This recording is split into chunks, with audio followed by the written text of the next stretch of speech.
आयोजन के अवसर पर पूरे आर्य जगत को, पूरी दुनिया के आर्य जगत को अपना मार्गदर्शन प्रस्तुत करें। एक बार खड़े होकर उनका अभिनंदन एक बार कर दीजिए, जोरदार तालियां। भारत माता की, भारत माता की, भारत माता की। महर्षि दयानंद की, महर्षि दयानंद की, भारत माता की। माननीय प्रधानमंत्री महोदय जी,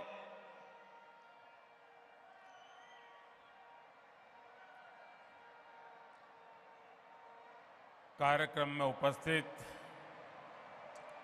गुजरात के राज्यपाल श्रीमान आचार्य देवव्रत जी,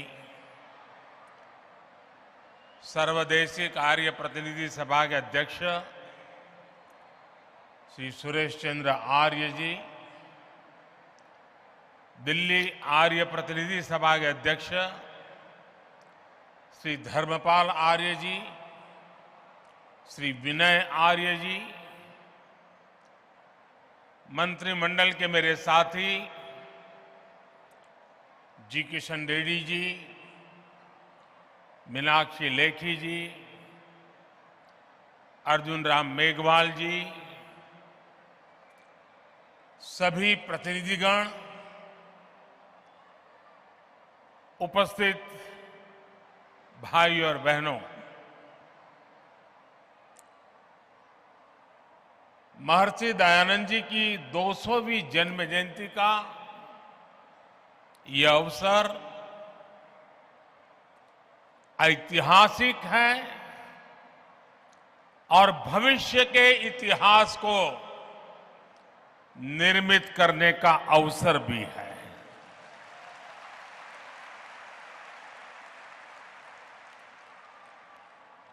ये पूरे विश्व के लिए,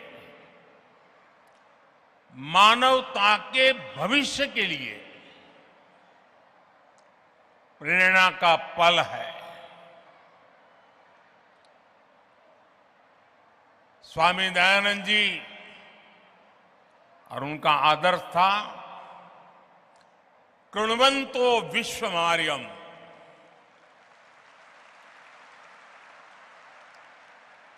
अर्थात हम पूरे विश्व को श्रेष्ठ बनाएं,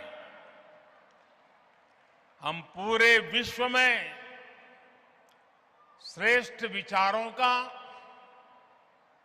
मानवीय आदर्शों का संचार करें। इसलिए 21वीं सदी में आज जब विश्व अनेक विवादों में फंसा है,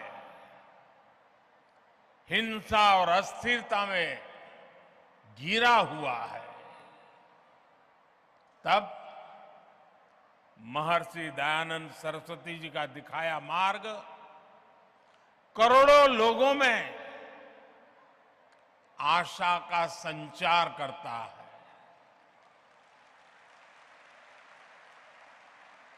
ऐसे महत्वपूर्ण दौर में आर्य समाज की तरफ से महर्षि दयानंद जी की 200वीं जन्म जयंती का ये पावन कार्यक्रम 2 साल चलने वाला है और मुझे खुशी है कि भारत सरकार ने भी इस महोत्सव को मनाने का निर्णय किया है।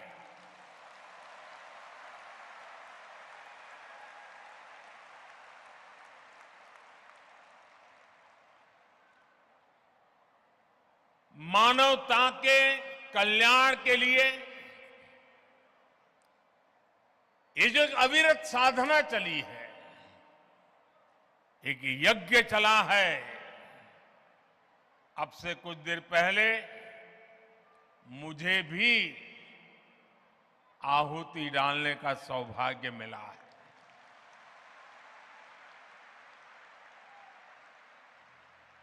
अभी आचार्य जी बता रहे थे, ये मेरा सौभाग्य है कि जिस पवित्र धरती पर महर्षि दयानंद सरस्वती जी ने जन्म लिया, उस धरती पर मुझे भी जन्म लेने का सौभाग्य मिला।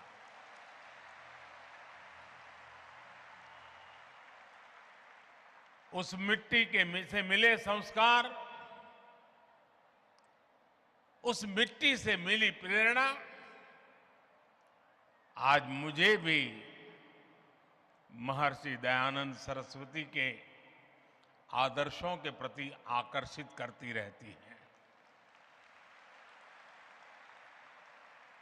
मैं स्वामी दयानंद जी के चरणों में श्रद्धापूर्वक नमन करता हूं और आप सभी को हृदय से अनेक अनेक शुभकामनाएं देता हूं।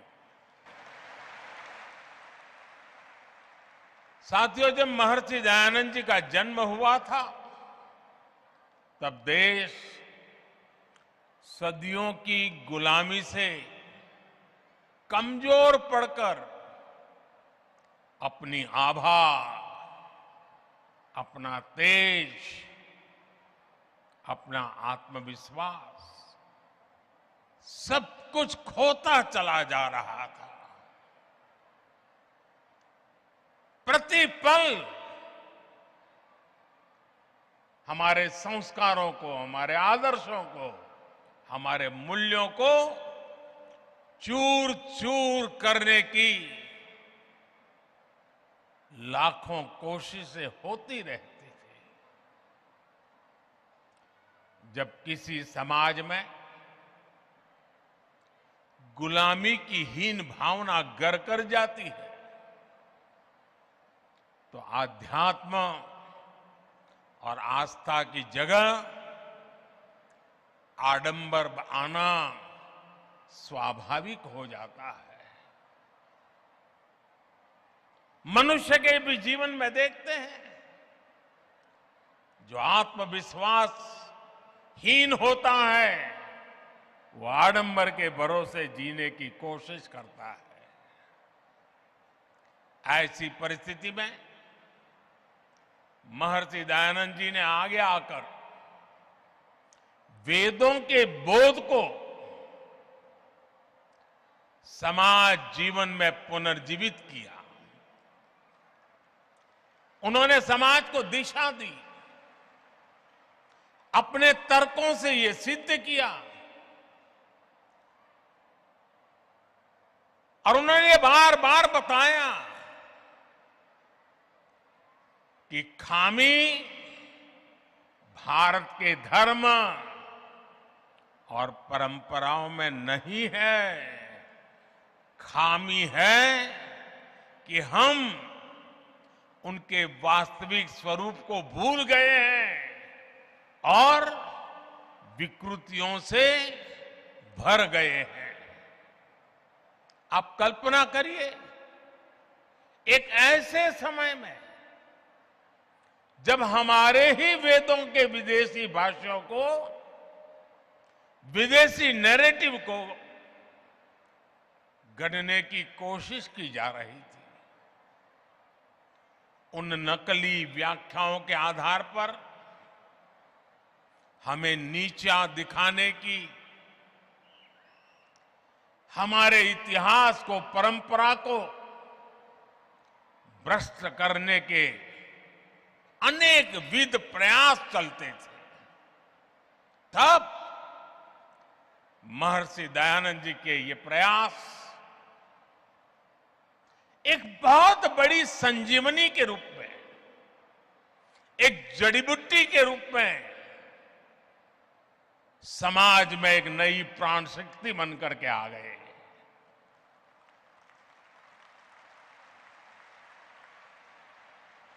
महर्षि जी ने सामाजिक भेदभाव, ऊंच नीच, छुआछूत ऐसी समाज में घर कर गई अनेक विकृतियां, अनेक बुराइयों के खिलाफ एक सशक्त अभियान चलाया।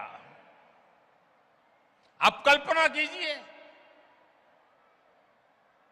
आज भी समाज की किसी बुराई की तरफ कुछ कहना है, अगर मैं भी कभी कहता हूं कि भाई कर्तव्य पथ पर चलना ही होगा, तो कुछ लोग मुझे डांटते हैं कि आप कर्तव्य की बात करते हो, अधिकार की बात नहीं करते हो। अगर 21वीं सदी में मेरा यह हाल है, तो 150 पौने 200 साल पहले महर्षि जी को समाज को रास्ता दिखाने में कितनी दिक्कतें आई होगी।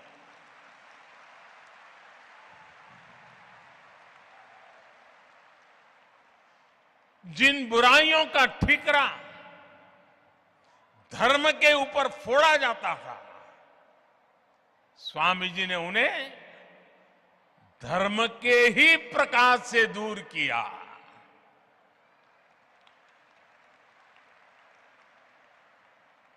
और महात्मा गांधी जी ने एक बहुत बड़ी बात बताई थी और बड़े गर्व के साथ बताई थी। महात्मा गांधी जी ने कहा था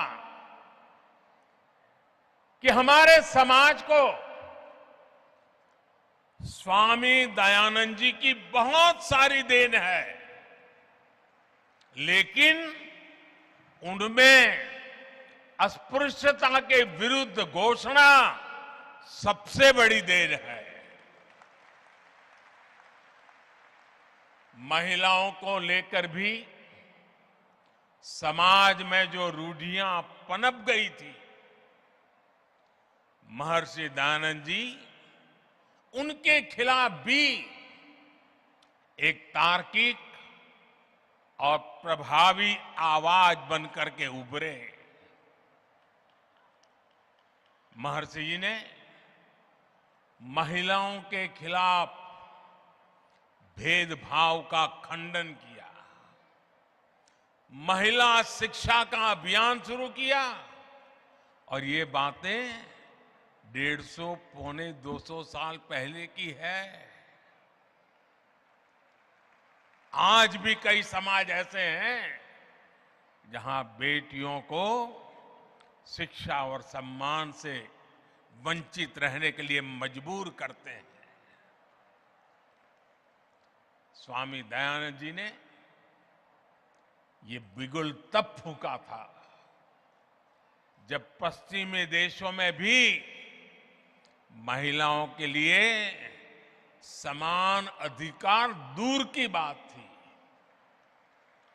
भाई और बहनों, उस कालखंड में स्वामी दयानंद सरस्वती जी का पदार्पण पूरे युग की चुनौतियों के सामने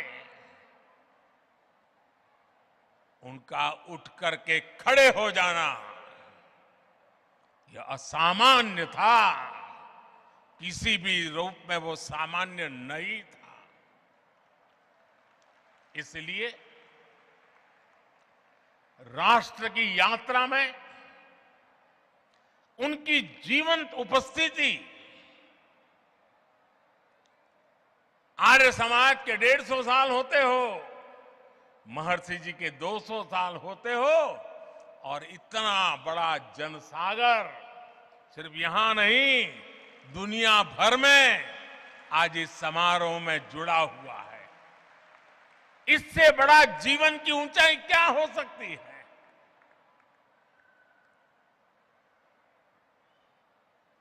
जीवन जिस प्रकार से दौड़ रहा है, मृत्यु के 10 साल के बाद भी जिंदा रहना असंभव होता है। 200 साल के बावजूद भी आज महर्षि जी हमारे बीच में हैं।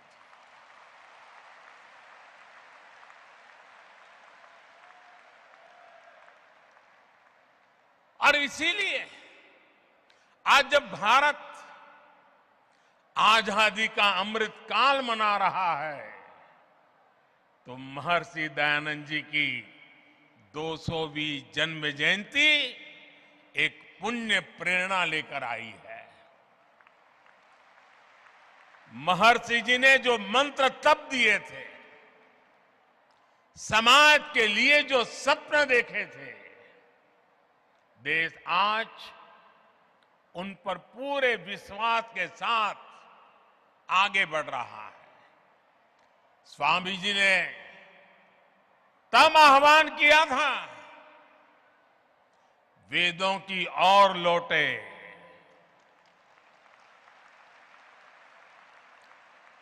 आज देश अत्यंत स्वाभिमान के साथ अपनी विरासत पर गर्व का आह्वान कर रहा है। आज देश पूरे आत्मविश्वास के साथ कह रहा है कि हम देश में आधुनिकता लाने के साथ ही अपनी परंपराओं को भी समृद्ध करेंगे।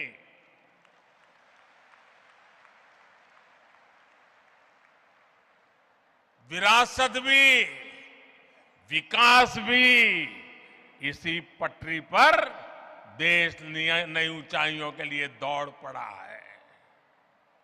साथियों, आमतौर पर दुनिया में जब धर्म की बात होती है तो उसका दायरा केवल पूजा पाठ, आस्था और उपासना, उसकी रीत रस्म, उसकी पद्धतियां,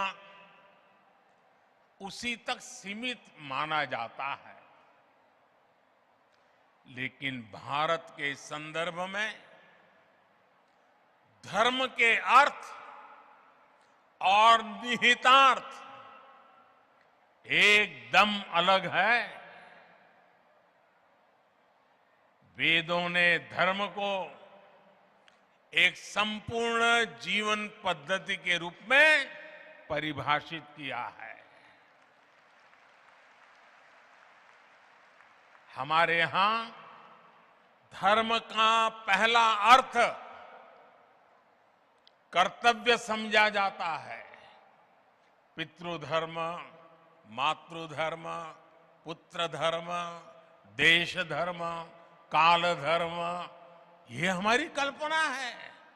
इसलिए हमारे संतों और ऋषियों की भूमिका भी केवल पूजा और उपासना तक सीमित नहीं रही। उन्होंने राष्ट्र और समाज के हर आयाम की जिम्मेदारी संभाली, होलिस्टिक अप्रोच लिया, इंक्लूसिव अप्रोच लिया, इंटीग्रेटेड अप्रोच लिया।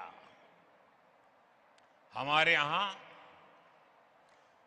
भाषा और व्याकरण के क्षेत्रों को पाणिनि जैसे ऋषियों ने समृद्ध किया।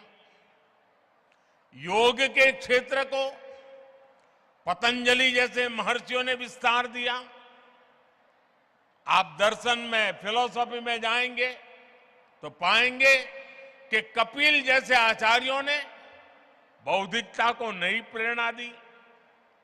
नीति और राजनीति में महात्मा विदुर से लेकर के भर्तृहरि और आचार्य चाणक्य तक कई ऋषि भारत के विचारों को परिभाषित करते रहे हैं।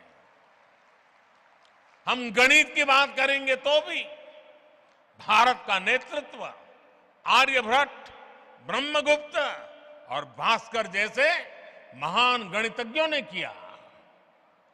उनकी प्रतिष्ठा एक ऋषि से जरा भी कम नहीं थी। विज्ञान के क्षेत्र में तो कणाद और बरामीर जैसे लेकर के चरक और सुश्रुत तक अनगिनत नाम है। जब स्वामी दयानंद जी को देखते हैं तो हमें पता चलता है कि उस प्राचीन परंपरा को पुनर्जीवित करने में उनकी कितनी बड़ी भूमिका रही है और उनके भीतर आत्मविश्वास कितना गजब का होगा।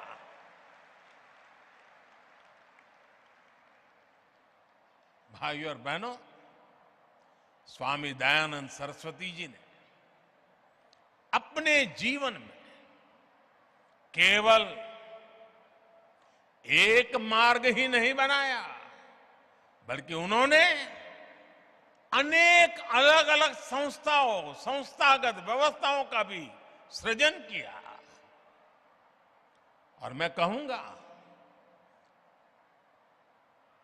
कि ऋषि जी अपने जीवन काल में क्रांतिकारी विचारों को लेकर के चले, उसको जिए, लोगों को जीने के लिए प्रेरित किया, लेकिन उन्होंने हर विचार को व्यवस्था के साथ जोड़ा, इंस्टीट्यूशनलाइज किया और संस्थानों को जन्म दिया। ये संस्थाएं दशकों से अलग अलग क्षेत्रों में कई बड़े सकारात्मक काम कर रही है।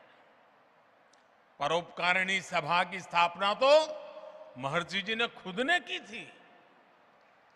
ये संस्था आज भी प्रकाशन और गुरुकुलों के माध्यम से वैदिक परंपरा को आगे बढ़ा रही है। कुरुक्षेत्र गुरुकुल हो, स्वामी श्रद्धानंद ट्रस्ट हो, यंग महर्षि दयानंद सरस्वती ट्रस्ट हो, इन संस्थानों ने राष्ट्र के लिए समर्पित कितने ही युवाओं को गढ़ा है। इसी तरह स्वामी दयानंद जी से प्रेरित विभिन्न संस्थाएं गरीब बच्चों की सेवा के लिए, उनके भविष्य के लिए सेवा भाव से काम कर रही है। और ये हमारे संस्कार है, हमारी परंपरा है। मुझे याद है, अभी जब हम टीवी पर तुर्की के भूकंप के दृश्य देखते हैं तो बेचैन हो जाते हैं, पीड़ा होती है। मुझे याद है 2001 में जब गुजरात में भूकंप आया, पिछली शताब्दी का भयंकर भूकंप था, उस समय जीवन प्रभा ट्रस्ट के सामाजिक कार्य और राहत बचाव में उसकी भूमिका वो तो मैंने खुद ने देखा है। सब महर्षि जी की प्रेरणा से काम करते थे।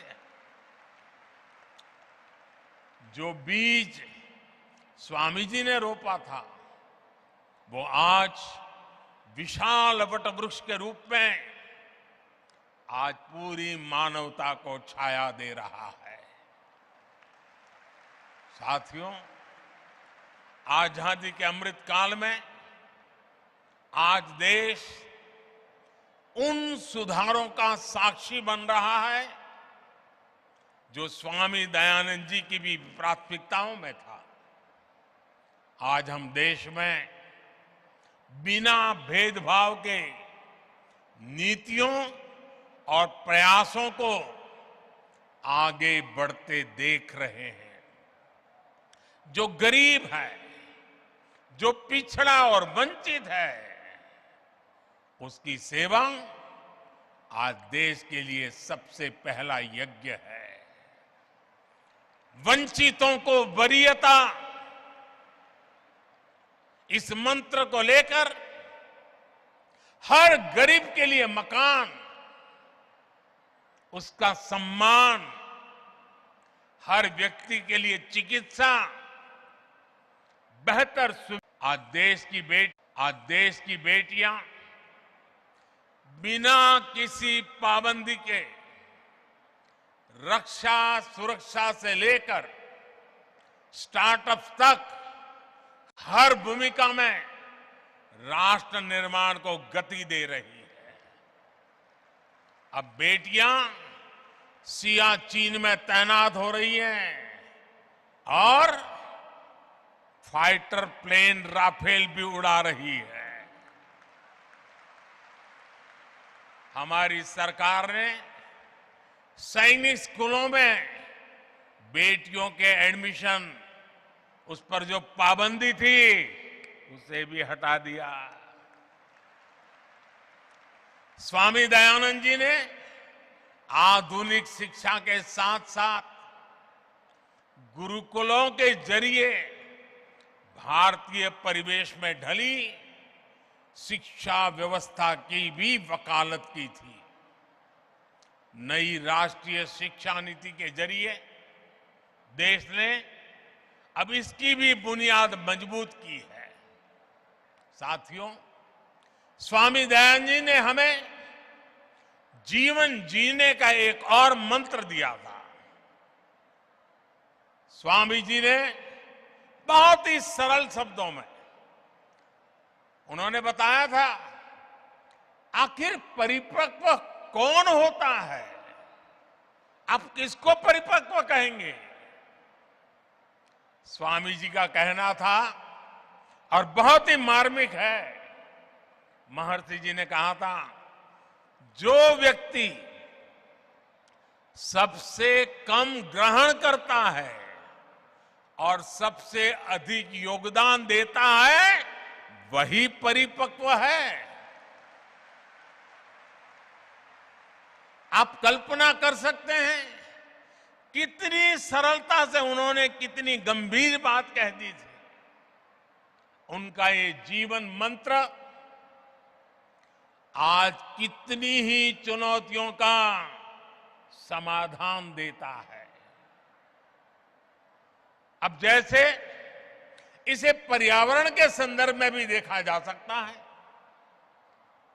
उस सदी में जब ग्लोबल वार्मिंग, क्लाइमेट चेंज ऐसे शब्द जन्म भी नहीं लिया था, उन शब्दों के लिए कोई सोच भी नहीं सकता था, उनके भीतर महर्षि जी के मन में ये बोध कहां से आया?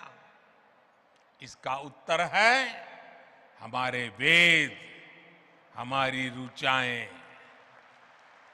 सबसे पुरातन माने जाने वाले वेदों में कितने ही सूक्त प्रकृति और पर्यावरण को समर्पित है। स्वामी जी ने वेदों के उस ज्ञान को गहराई से समझा था। उनके सार्वभौमिक संदेशों को उन्होंने अपने कालखंड में विस्तार दिया था। महर्षि जी वेदों के शिष्य थे और ज्ञान मार्ग के संत थे। इसलिए उनका बोध अपने समय से बहुत आगे का था।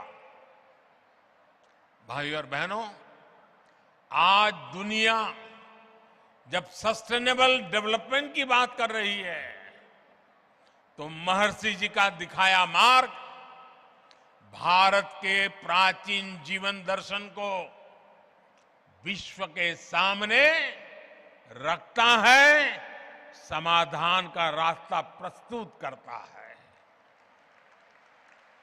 पर्यावरण के क्षेत्र में भारत आज विश्व के लिए एक पथ प्रदर्शक की भूमिका निभा रहा है। हमने प्रकृति से समन्वय के इसी विजन के आधार पर global mission life, LIFE, life, और उसका मतलब है लाइफस्टाइल फॉर एनवायरमेंट। ये लाइफस्टाइल फॉर एनवायरमेंट एक लाइफ मिशन की शुरुआत भी की है। हमारे लिए गर्व की बात है कि इस महत्वपूर्ण दौर में दुनिया के देशों ने G20 की अध्यक्षता की जिम्मेदारी भी भारत को सौंपी है। हम पर्यावरण को G20 के विशेष एजेंडे के रूप में आगे बढ़ा रहे हैं। देश के इन महत्वपूर्ण अभियानों में आर्य समाज एक महत्वपूर्ण भूमिका निभा सकता है। आप हमारे प्राचीन दर्शन के साथ आधुनिक परिप्रेक्ष्यों और कर्तव्यों से जन जन को जोड़ने की जिम्मेदारी आसानी से उठा सकते हैं। इस समय देश, और जैसा आचार्य जी ने वर्णन किया, और आचार्य जी तो उसके लिए बड़े समर्पित हैं। प्राकृतिक खेती से जुड़ा व्यापक अभियान हमें गांव-गांव पहुंचाना है। प्राकृतिक खेती, गौ आधारित खेती, हमें इसे फिर से गांव-गांव में लेकर जाना है। मैं चाहूंगा कि आर्य समाज के यज्ञों में एक आहुति इस संकल्प के लिए भी डाली जाए। ऐसा ही एक और वैश्विक आह्वान भारत में मिलेट्स, मोटे अनाज, बाजरा, ज्वार वगैरह जिससे हम परिचित हैं, और मिलेट्स को अभी हमने एक वैश्विक पहचान बनाने के लिए और अब पूरे देश के हर मिलेट्स की एक पहचान बनाने के लिए अब उसके लिए एक नया नामकरण किया है। हमने कहा है मिलेट्स को श्री अन्न।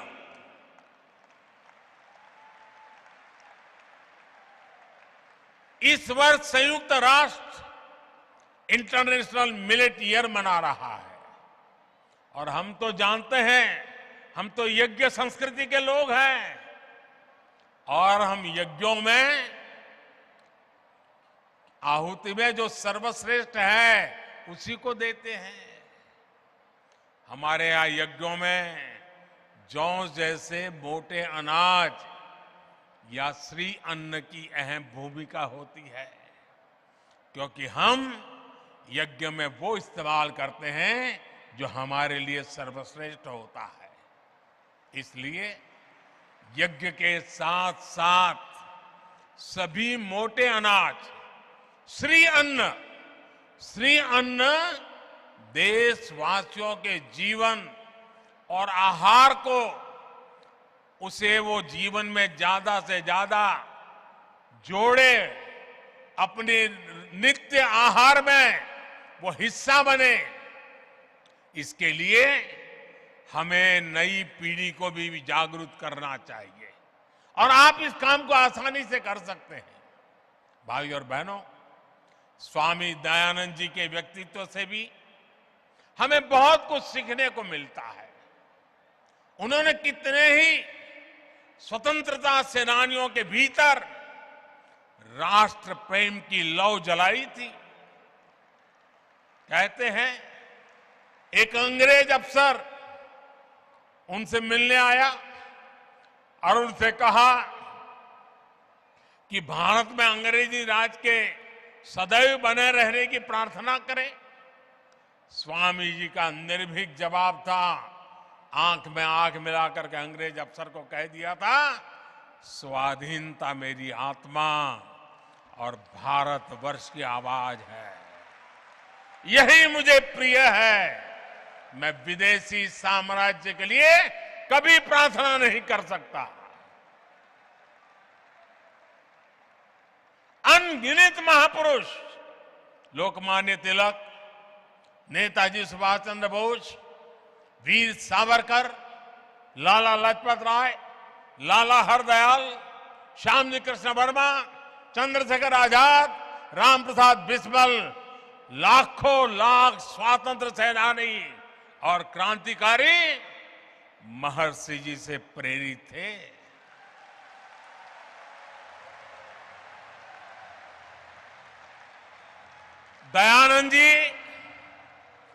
दयानंद एंग्लो वैदिक विद्यालय शुरू करने वाले महात्मा हंसराज जी हो, गुरुकुल कांगड़ी की स्थापना करने वाले स्वामी श्रद्धानंद जी हो, भाई परमानंद जी हो, स्वामी सहजानंद सरस्वती हो, ऐसे कितने ही देवतुल्य व्यक्तित्वों ने स्वामी दयानंद सरस्वती जी से ही प्रेरणा पाई। आर्य समाज के पास महर्षि दयानंद जी की उन सभी प्रेरणाओं की विरासत है। आपको वो सामर्थ्य विरासत में मिला हुआ है और इसलिए देश को भी आप सभी से बहुत अपेक्षाएं हैं। आर्य समाज के एक एक आर्य वीर से अपेक्षा है। मुझे विश्वास है आर्य समाज राष्ट्र और समाज के प्रति इन कर्तव्य यज्ञों को आयोजित करता रहेगा। यज्ञ का प्रकाश मानवता के लिए प्रसारित करता रहेगा। अगले वर्ष आर्य समाज की स्थापना का 150वां वर्ष भी आरंभ होने जा रहा है। ये दोनों अवसर महत्वपूर्ण अवसर है। और अभी आचार्य जी ने स्वामी श्रद्धानंद जी के मृत्यु तिथि के 100 साल यानी एक प्रकार से त्रिवेणी की बात हो गई। महर्षि दयानंद जी स्वयं ज्ञान की ज्योति थे। हम सब भी इस ज्ञान की ज्योति बने। जिन आदर्श और मूल्य के लिए वो जिए, जिन आदर्श और मूल्यों के लिए उन्होंने जीवन खपाया और जहर पी करके हमारे लिए अमृत दे करके गए हैं। आने वाले अमृत काल में वो अमृत हमें मां भारती के और कोटि कोटि देशवासियों के कल्याण के लिए निरंतर प्रेरणा दे, शक्ति दे, सामर्थ्य दे। मैं आज आर्य प्रतिनिधि सभा के सभी महानुभावों का भी अभिनंदन करता हूं। जिस प्रकार से आज के कार्यक्रम को प्लान किया गया,